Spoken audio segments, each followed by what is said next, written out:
Une séquence pédagogique en langue vivante, constituée d'une succession de séances articulées entre elles, repose sur deux piliers fondamentaux, la dimension culturelle et la dimension linguistique, toutes deux inextricablement liées, l'une ne devant pas se substituer à l'autre. Si l'on parle d'un schéma entrée-culture, sortie-langue, c'est pour bien montrer que la visée du cours de langue vivante, sur fond de culture, reste la manipulation et l'apprentissage de la langue, à la fois au collège ou au lycée. Un écueil majeur consisterait à privilégier le travail sur la langue au collège, avec une toile de fond culturelle qui ne servirait que de prétexte ou de décor, et au lycée, une insistance marquée sur l'analyse de documents culturellement ambitieux, mais reléguant l'apprentissage de la langue au second plan, celle-ci étant uniquement vecteur des échanges, mais trop rarement un objet d'étude. La dimension culturelle s'appuiera sur plusieurs axes clés, comme vous pouvez le voir à l'écran. Un ancrage culturel résolument anglophone, illustré par des exemples concrets, comme vous pouvez les voir à l'écran.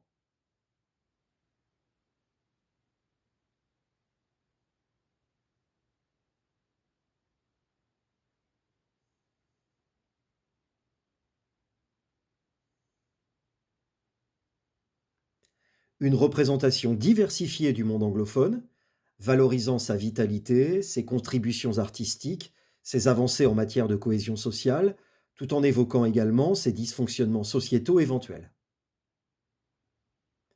Une richesse polysémique des supports d'études, encourageant comparaison, contraste et nuances, afin d'éviter le piège d'opposition binaire entre mode de vie et courant de pensée.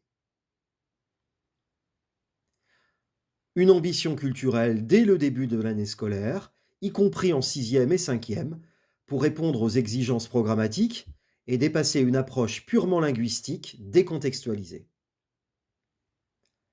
La dimension linguistique ciblera les axes suivants.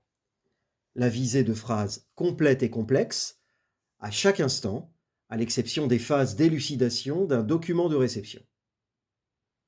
Une réflexion sur la langue, via une approche comparative plurilingue, en mobilisant ponctuellement notamment le français et sa tendance périphrastique avec une syntaxe flexible.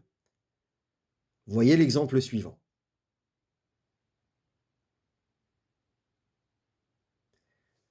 Une gestion raisonnée et organisée du cahier de l'élève, dans lequel les modèles linguistiques sont mis en exergue et où les traces d'apprentissage sont clairement identifiables. La fixation des phrases complètes et complexes en intégrant des étapes régulières de mémorisation active au sein d'une même séance. Voici quelques exemples. Répétition chorale de phrases modélisées par le professeur avec variation de l'intonation pour fixer la prononciation. Imitation, où les élèves répètent une partie d'un document écrit ou sonore en mimant les gestes associés. Transformation d'une phrase affirmative en interrogative lors d'un relais en chaîne pour mémoriser les structures syntaxiques. Paraphrase créative d'un texte, où les élèves réécrivent un paragraphe en utilisant des synonymes ou des tournures équivalentes. Exercice structural visant la fixation d'une structure grammaticale ou d'un champ lexical.